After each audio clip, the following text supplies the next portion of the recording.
তো successive integration বাংলায় বলা হয় পর্যায়ক্রমিক যুগজীকরণ। এই চ্যাপ্টারটা মোস্ট ইম্পর্টেন্ট একটা চ্যাপ্টার। এই চ্যাপ্টারের গ্রামার যদি আপনি না বোঝেন, আপনি এর পরের যে চ্যাপ্টারগুলি আছে, যেমন মাল্টিপল ইন্টিগ্রাল একটা চ্যাপ্টার আছে, বিশাল চ্যাপ্টার, ওই চ্যাপ্টারের কোনো অঙ্কই বুঝবেন না। মাল্টিপল ইন্টিগ্রাল রিলেটেড আরেকটা অধ্যায় আছে, সেটা হচ্ছে ডিরিচলেটস অ্যান্ড লিউভিলস থিওরাম, ওই চ্যাপ্টারটা বুঝবেন না। এই চ্যাপ্টারের কনসেপ্টটা যদি আপনি না বুঝেন, আপনি ভেক্টর ইন্টিগ্রেশন চ্যাপ্টার বুঝবেন না।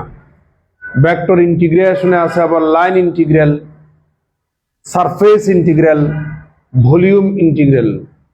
আবার line integral, surface integral, volume integral related তিনটা থিওরাম আছে, Gauss divergence theorem, Stokes theorem and Green's theorem. এগুলি বুঝবেন না। আবার ওই থিওরামগুলোর রিলেটেড কিছু অঙ্ক আছে, ওই অঙ্কগুলো বুঝবেন না। এই জন্য এই চ্যাপ্টারটা মোস্ট ইম্পর্টেন্ট একটা চ্যাপ্টার। তাহলে চ্যাপ্টারের নাম কি? পর্যায়ক্রমিক যুগজীকরণ। এটারে পুনরাবৃত্তি যুগজীকরণ বলা যাবে না, বলতে হবে পর্যায়ক্রমিক যুগজীকরণ। তাহলে শুরুতেই আমি একটা প্রথম অঙ্কটা দিয়ে শুরু করি। শো দ্যাট, দেখাও যে 2 থেকে 3, 1 থেকে 2,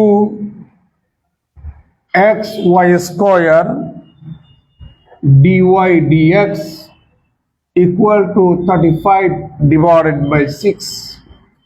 এই অঙ্কটা আমি তিনটা মেথডে দেখাবো। কয়টা মেথডে দেখাবো? তিনটা মেথডে দেখাবো। এবার লেখা বন্ধ থাকবে, একদম লেখা বন্ধ। ভাই লেখা বন্ধ থাকবে, একদম লেখা বন্ধ থাকবে। তিনটা মেথডে দেখাবো, সবার মনোযোগ। সলিউশনটা দেখুন।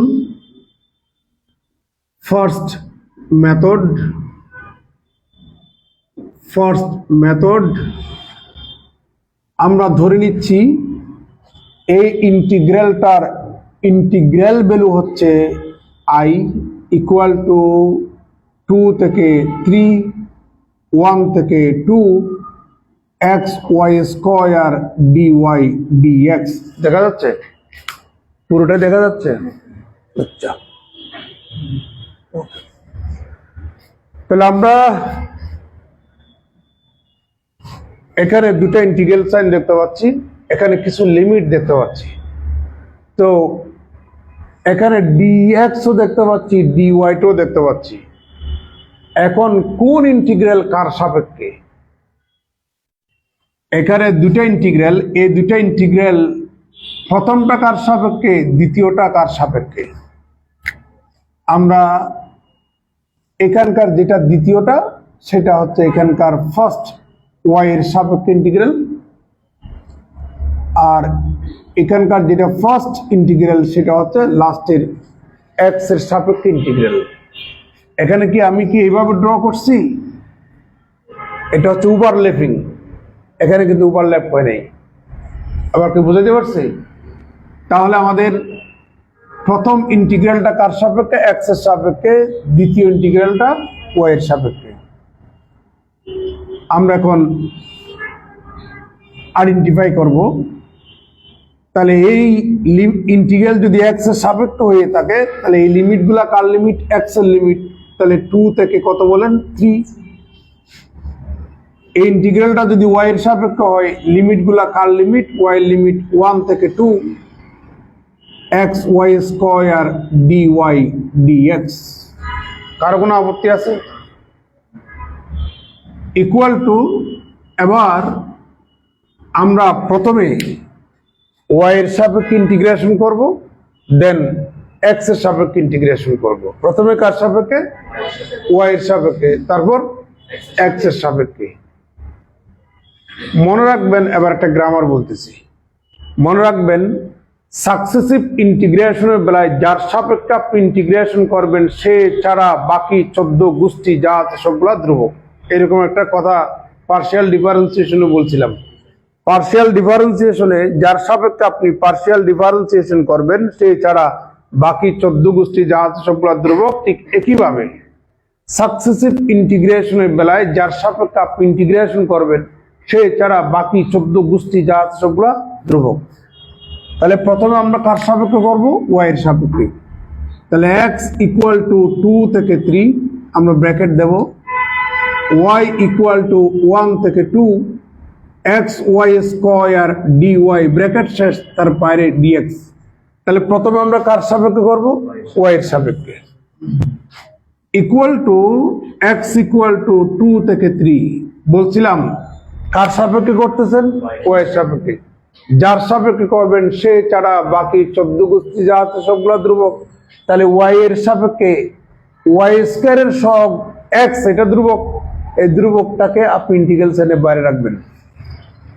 তাহলে এখানে এক্স, তাহলে এখানে থাকতেছে y ইকুয়াল টু 1 থেকে 2 y square d y bracket শেষ, d x equal to x equal to 2 থেকে 3 এক্সটা রইল। ওয়াই স্কয়ারকে যদি আপনি ইন্টিগ্রেশন করেন তাহলে পাবেন y cube divided by 3, y এর মান 1 থেকে 2, তারপর হচ্ছে ডিএক্স 1 ডিভাইডেড বাই 3, এটা কনস্ট্যান্ট একদম বাইরে নিয়ে আসুন। তাহলে এখানে x ইকুয়াল টু 2 থেকে 3, তাহলে x আপনি y এর আপার লিমিট বসান, y এর লোয়ার লিমিট বসান, তাহলে পাবেন 2 কিউব মাইনাস 1 কিউব dx। এখানে হিসাব করলে আপনি 7 পাবেন। 7টা কনস্ট্যান্ট একদম সামনে নিয়ে আসুন যেহেতু সে constant, equal to 7 divided by 3, এখানে হচ্ছে আমাদের 2 থেকে 3 এক্স ডিএক্স। আর এখানে এক্স ইকুয়াল টু এরকম লেখার দরকার নাই, কারণ এর আগে তো আমাদের ভেরিয়েবল দুটা ছিল, কোনটা কার লিমিট সেটা শনাক্ত করার জন্য আমরা ওইভাবে নামকরণ করলাম।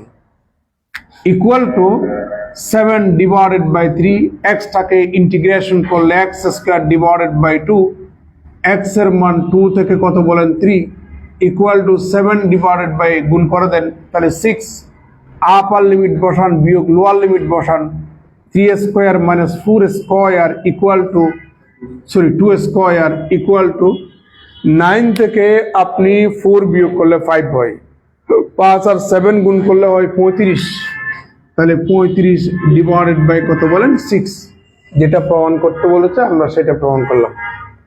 এবার হচ্ছে second method, let I equal to 2 থেকে 3, 1 থেকে 2 x y square dy dx. সবার মনোযোগ চাই। এটা হচ্ছে আমাদের কার সাপেক্ষে ইন্টিগ্রেশন? এক্স এর সাপেক্ষে লিমিট হবে এক্স এর লিমিট, কার সাপেক্ষে? ওয়াই এর সাপেক্ষে লিমিট হবে ওয়াই এর লিমিট। তাহলে x y square dy dx equal to, আমি 3টা কলমের কথা বলছিলাম একটু আগে, উদাহরণ দিয়েছিলাম। আমার 3টা কলম আছে, প্রথম বেঞ্চের স্টুডেন্টকে দেবো, একটা কলম ওনাকে দেবো প্রথমে, সেকেন্ড টাইম ওনাকে দেবো, থার্ড টাইম ওনাকে দেবো। আমি তো এদিক দিয়ে না দিয়া ওদিক দিয়েও তো কলমগুলা দিতে পারি। তার মানে আমি প্রথম মেথডে প্রথমে ওয়াই এর সাপেক্ষে ইন্টিগ্রেশন করছি, সেকেন্ড টাইম এক্স এর সাপেক্ষে। এখন আমি চাচ্ছি প্রথমবার এক্স এর সাপেক্ষে, দ্বিতীয়বার ওয়াই এর সাপেক্ষে। তাহলে আমি চাচ্ছি এখন এই মুহূর্তে প্রথমবার ওয়াই এর সাপেক্ষে, দ্বিতীয়বার কার সাপেক্ষে? এক্স এর সাপেক্ষে। না, এখন আমি চাচ্ছি না, আগে এক্স এর সাপেক্ষে তারপরে ওয়াই এর সাপেক্ষে। এটাকে বলা হয় the changing the order of integration, ইন্টিগ্রেশনের ক্রমের পরিবর্তন। এখন আমরা ইন্টিগ্রেশনের ক্রমের পরিবর্তন করব। তাহলে এই ইন্টিগ্রাল সাইন আগে আসবে, এটা পরে আসবে। y ইকুয়াল টু 1 থেকে 2, x ইকুয়াল টু 2 থেকে 3, x y স্কয়ার। তাহলে এখানে তো চেঞ্জ আসবে, এখানে হবে dx আর এখানে কত dy। ভাই কার কোনো আপত্তি আছে? ডান পাশাপা লেখলে দেখা যাচ্ছে কিনা দেখেন তো। Equal to y equal to 1 থেকে 2, x ইকুয়াল টু 2 থেকে 3 x y স্কয়ার dx, তারপর হচ্ছে আমাদের dy। কার কোনো আপত্তি আছে? এখন প্রথমে আমি এক্স এর সাপেক্ষে করব, তারপরে ওয়াই এর সাপেক্ষে। আপনাদেরকে একটু আগে বলছিলাম, আমি কি বলছিলাম যার সাপেক্ষে আপনি ইন্টিগ্রেশন করবেন সে ছাড়া বাকি 14 গোষ্ঠী যা আছে সবগুলা ধ্রুবক। বলুন কার সাপেক্ষে ইন্টিগ্রেশন? এক্স এর সাপেক্ষে। তাহলে ওয়াই স্কয়ারটা ধ্রুবক, এই ইন্টিগ্রাল সাইনের বাইরে আনবেন।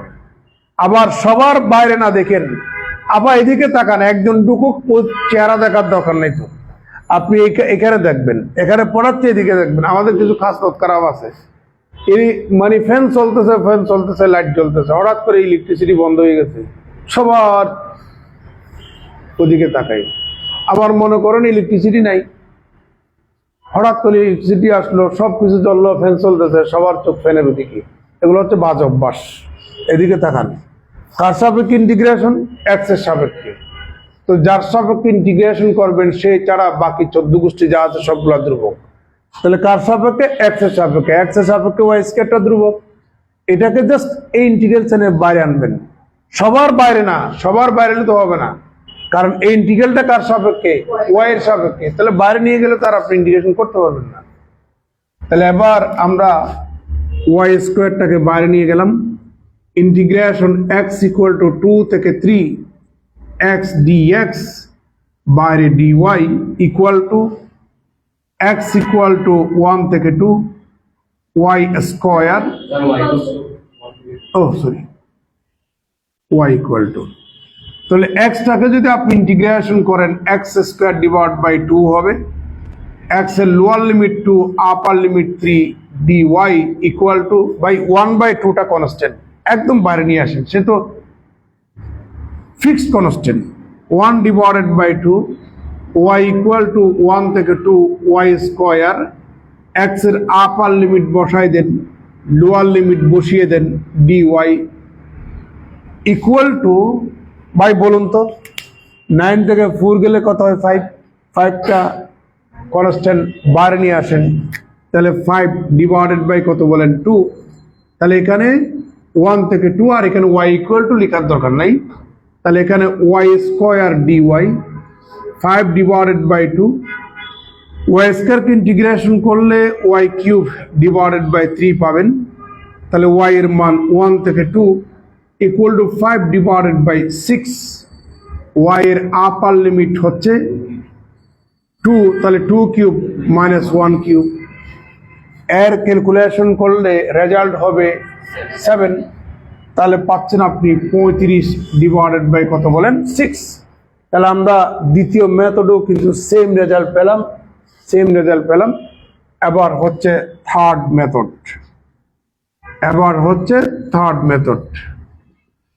এবার সব সময় আপনি ইন্টিগ্রেশনের অর্ডার চেঞ্জ করতে পারবেন না। আমি দ্বিতীয় মেথডের কথা বলছি। আপনি সব সময় ইন্টিগ্রেশনের অর্ডার চেঞ্জ করতে পারবেন না। আপনি কখন চেঞ্জ করতে পারবেন? এখানে একটা জিনিস খেয়াল করুন, যে লিমিটগুলো দেওয়া আছে ওই লিমিটগুলো কিন্তু কনস্ট্যান্ট, তাই না? যদি ইন্টিগ্রালের লিমিটগুলো যদি কনস্ট্যান্ট হয়, এক্ষেত্রে আপনি ইন্টিগ্রেশনের অর্ডার চেঞ্জ করতে পারবেন। এটা হচ্ছে 1 নাম্বার। দ্বিতীয় নাম্বার, যদি কনস্ট্যান্ট না হয় বাট যে ফরম্যাটে ইন্টিগ্রাল দেওয়া আছে ওটার রেজাল্ট আপনি বের করতে পারছেন না, তখন আপনাকে চিত্র অঙ্কন করে ইন্টিগ্রেশনের অর্ডার চেঞ্জ করতে হবে। তখন লিমিট ভিন্ন পাবো চিত্র অঙ্কন করলে, তখন অর্ডার চেঞ্জ করে কিন্তু আমাদেরকে এগুলা করতে হয়। তাহলে আপনি সরাসরি অর্ডার কিভাবে চেঞ্জ করবেন? যদি আমাদের লিমিট যদি কনস্ট্যান্ট থাকে, এখানে কনস্ট্যান্ট লিমিট তো দেওয়া থাকবে ভাই, এখানে লিমিট দেওয়া আছে 2, 3, 1, 2, এগুলা সবগুলা কনস্ট্যান্ট না? যদি আমাদের লিমিটগুলো সবগুলো কনস্ট্যান্ট হয়, সেক্ষেত্রে আপনি ইন্টিগ্রেশনের অর্ডার সরাসরি কি করতে পারবেন? চেঞ্জ করতে পারবেন, নো প্রবলেম। এবার তৃতীয় পদ্ধতি, এখানে একটা গ্রামার বলবো। লেট I ইকুয়াল টু 2 থেকে 3, 1 থেকে 2 x y square dy dx. সবার মনোযোগ চাই, সবার মনোযোগ, লেখা বন্ধ। প্রথম ইন্টিগ্রালটা কার সাপেক্ষে? এক্স এর সাপেক্ষে, নিঃসন্দেহে এক্স এর লিমিট 2 থেকে 3। দ্বিতীয় ইন্টিগ্রালটা কার সাপেক্ষে? ওয়াই এর সাপেক্ষে, ওয়াই এর লিমিট 1 থেকে 2, x y square dy dx. ভাই এখন এটাকে আমি এইভাবে লিখতে চাই, ইন্টিগ্রেশন এক্স ইকুয়াল টু 2 থেকে 3 x dx into integration y equal to 1 থেকে 2 ওয়াই স্কয়ার ডিওয়াই। এবার লিখলাম, কেন? গ্রামারটা হচ্ছে এই, গ্রামারটা হচ্ছে এই, ধরে নেন এক্স ইকুয়াল টু এ থেকে b, y equal to c থেকে d, function of x into function of y d y d x. যদি এভাবে হয়, এখানে দেখুন ফাংশন যে দুটো পাচ্ছি, এই দুটো ফাংশন আলাদা আলাদা ফাংশন এবং গুণাকারে। এক্স এর ফাংশন ওয়াই এর ফাংশন গুণাকারে না? যদি গুণাকারে থাকে এবং লিমিটগুলা যদি কনস্ট্যান্ট হয়, a b constant, c d constant, দুটা শর্ত মিলাইতে হবে। লিমিটগুলা যদি আমাদের কনস্ট্যান্ট হয় এবং ইন্টিগ্র্যান্ড, এটাকে বলা হয় ইন্টিগ্র্যান্ড, এই ফাংশনকে, এই ইন্টিগ্র্যান্ড যদি দুটা ভিন্ন চলকের ফাংশন আকারে গুণফল আকারে যদি থাকে, তাহলে আপনি এইভাবে লিখতে পারবেন। তার মানে আপনি লিখতে পারবেন এক্স ইকুয়াল টু এ থেকে b f of x d x, y equal to c থেকে d function of y d y. আপনি এভাবে লিখতে পারবেন। গ্রামারগুলো কি বোঝা গেছে? আচ্ছা, এটাকে বলা হয় Frobenius method. Equal to x কে এক্স এর সাপেক্ষে ইন্টিগ্রেশন করলে আপনি পাবেন x square divided by 2 x এর লিমিট 2 থেকে 3 ইন্টু ওয়াই স্কয়ার কে ওয়াই এর সাপেক্ষে করলে পাবেন ওয়াই কিউব ডিভাইডেড বাই 3, এখানে ওয়াই এর লিমিট 1 থেকে 2 ইকুয়াল টু এটা এবং এটা কনস্ট্যান্ট 1/6। একদম সামনে নিয়ে আসুন, 1/6 বা সামনে না আনলেও কোনো সমস্যা নেই। 1/2 আপার লিমিট লোয়ার লিমিট বসান, তাহলে এখানে পাবেন 3 স্কোয়ার মাইনাস 2 স্কোয়ার ইন্টু 1/3, এখানে 2 cube minus 1 cube equal to, এখানে পাচ্ছেন 5, তাহলে পাচ্ছেন 5 ডিভাইডেড বাই 2, এখানে পাচ্ছেন 7, তাহলে 7 divided by 3 equal to 35 divided by 6। তিনটা পদ্ধতিতে অঙ্কটা করে দিলাম। আশা করি আপনাদের ভালো লাগার কথা। না বুঝতে জিজ্ঞেস করুন।